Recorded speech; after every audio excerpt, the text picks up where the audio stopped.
Hello everybody, it's Keren here from tuppencecoloured.co.uk and thank you very much for joining me today. This is what I've been making today. It is a double flip top box and I've put some sweeties inside it, but of course you could put any small gift that you chose inside. Now this kind of box has been around for quite some time. There's lots of videos on YouTube and there are lots of projects on Pinterest and places like that, but a person that inspired me to make this one was Jeanette Cobb. So I've based it on Jeanette's design, and if you stay with me I will show you how I made mine. Here are the supplies I'm going to be using. I have a piece of cherry cobbler card which I have cut to 11 inches by 7 inches, and I have a scrap of garden green. I have 2 more strips of cherry cobbler card that are 1 inch by 6 inches.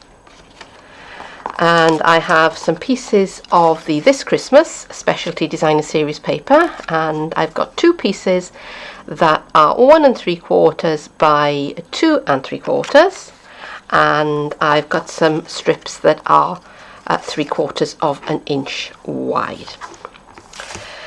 I'm going to be using a stamp from this set, the Holly Jolly Layers, and that is one of the reward sets that's in the holiday catalogue. I'm going to use the Layering Squares framelets. I have my Versamark ink pad and I have some gold embossing powder. I'm going to score my cherry cobbler card on the short side at 1 inch and 2 inches. And I'm going to flip it round and I'm going to score it at 1 inch and at 2 inches, and then I'm going to turn it so that the long edge is at the top, and I'm going to score it at 1/2 inch, 2.5 inches, and 3.5 inches. And I'm going to flip it and I'm going to do the same thing again. I'm going to score at 1/2 inch. Whoops, that jumped out. 2.5 inches and 3.5 inches. Okay, so that's going to be my box base. And while I've got the scoreboard out, I've got my short pieces, and I'm going to score them at 1 inch. Turn it round and score again at 1 inch. And I'm going to do the same to this one.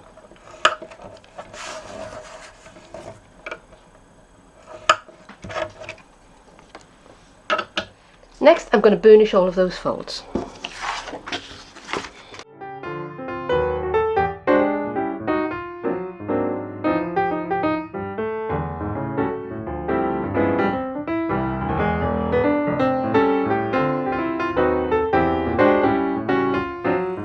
All the folds are burnished nicely, and I'm going to do one more thing before I start snipping into my card to create the flaps. I'm just going to take just a little bit off this outside edge, and I'm just lining it up with this edge here of the blade channel, I suppose you could call it, on the Stampin' trimmer, and I'm just taking off just a little sliver. And the reason why I'm doing it this way rather than measuring it I suppose it would have been about 1/8 of an inch smaller, so it would have been 6 7/8 of an inch rather than 7 inches in this dimension. But the reason why I did it that way is that it is much easier to do it like that rather than to go fiddling around with the measurements. So it's entirely up to you. If you want to measure it differently, then you would score that flap at 7/8 of an inch. Is it 7/8 of an inch? No, I would say it would be 15/16 of an inch or something like that. That is up to you. I just thought it was easier to do it the way that I've done it. Okay, right, so I'm going to start doing some snipping into this card now to create the flaps. So I'm going to start here. This is my 1/2 inch fold, and I have a fold there and a fold there, and I'm just going to start with, I'm just going to cut there just so that I can see what I'm doing. Okay, I'm going to turn it over and I'm going to do the same thing on that side.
Right, that's finished the cutting, and I hope that you could follow all of that.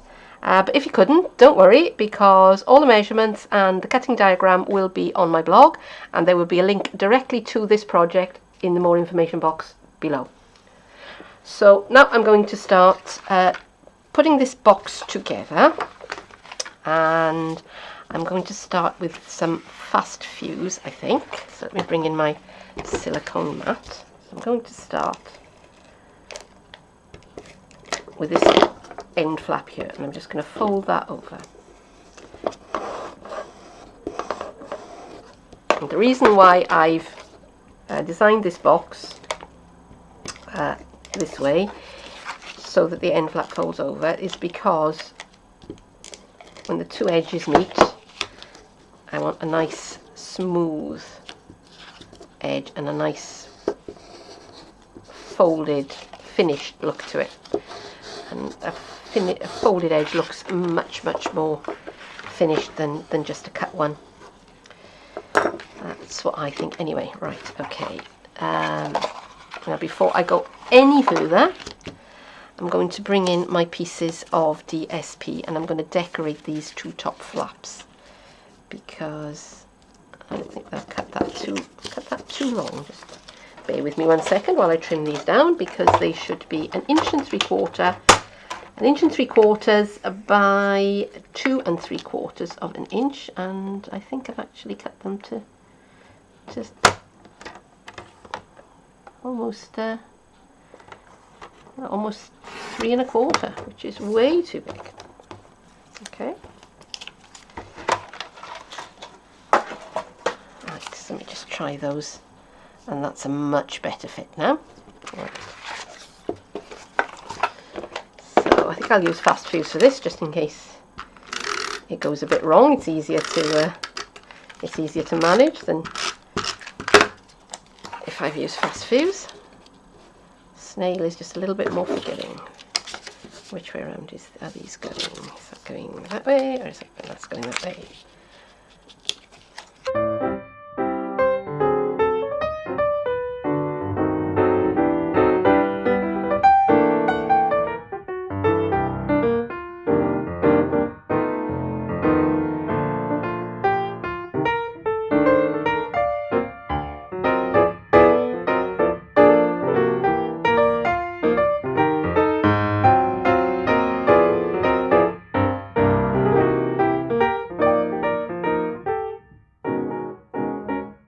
Right, so there is the basic net of the box. So now I need to assemble all of it together. Okay, so I'm going to start with the flaps on this side here. So I'm going to start by putting some fast fuse onto these pieces here and here. And I'm going to turn this edge over, and I'm going to put some fast fuse along here, or I am if the fast fuse decides that it wants to play.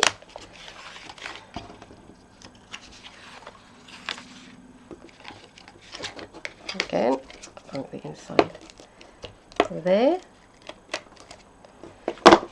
and just a little piece on these flaps here.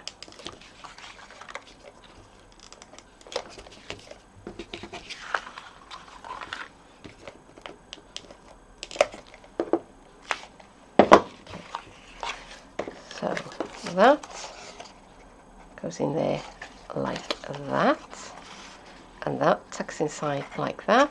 And actually, one thing I should have done is just narrow that side just like that, and then that tucks inside, and that holds that very nicely. You've got a nice smooth edge all around. We'll do the same on the other side, and I'm just going to trim off my leading edge a little bit here,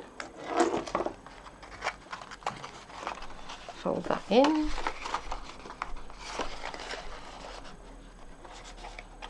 close that up,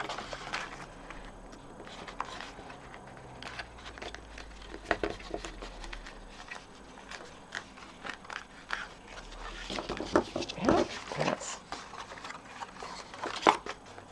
one side of the box done, and I'm going to go and do the same on this side.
A little bit sticking out there, so off that goes.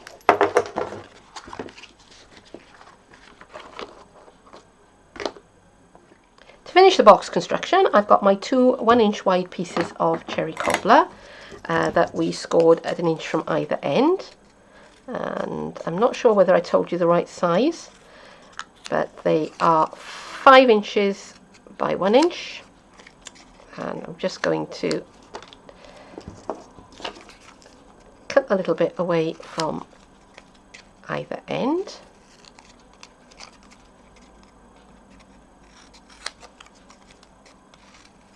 Okay, so that's all ready, and we're going to get busy. Let's get these pieces out of the way. I'm going to get busy with the fuse again. So I'm putting some fuse on this flap and on this flap. I'm going to repeat it on this one, so everything is ready to go. And yeah, you could use wet glue. Of course, you could use wet glue. You would need to hold it together with something like paper clips or small pegs while you were doing it. Right, all right, and I'm just going to I'm going to run some fuse along this edge here and this edge here. Okay, I'm just going to fold those pieces back out of my way just for a moment. So here's my first piece, and that is going to be the end of my box here. Can you see? So that's folding over, and that is going to create that end of the box, and this one is going to be the other end. Same thing again, lining it up just inside the fold there, lining it up with my card, and then my two flat pieces will come over the top, and that is my box constructed. The stamp I'm going to use is already mounted up on my clear block. I've got my Versamark stamp pad, my gold embossing powder, but before I do anything else, I'm going to rub over this card with my embossing buddy. That will help prevent any powder sticking to places where I don't want it to.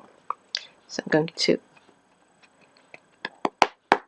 ink up my stamp. I've got my silicone mat underneath to give me a little bit of support, and I'm just going to press down and count 1, 2, 3, 4, 5 and remove. And I think I have a nice clear image there. I'm quite happy with that. So let's get in here with the gold embossing powder, and I'm just going to sprinkle that generously over the top of my stamped image because it'll only hold on to what it actually needs. Let's have a look at how that's come out. A little bit more in this bottom corner here, I think. Okay, so am I happy with that? Yes, I think I am. Okay, so I'm now going to heat this up.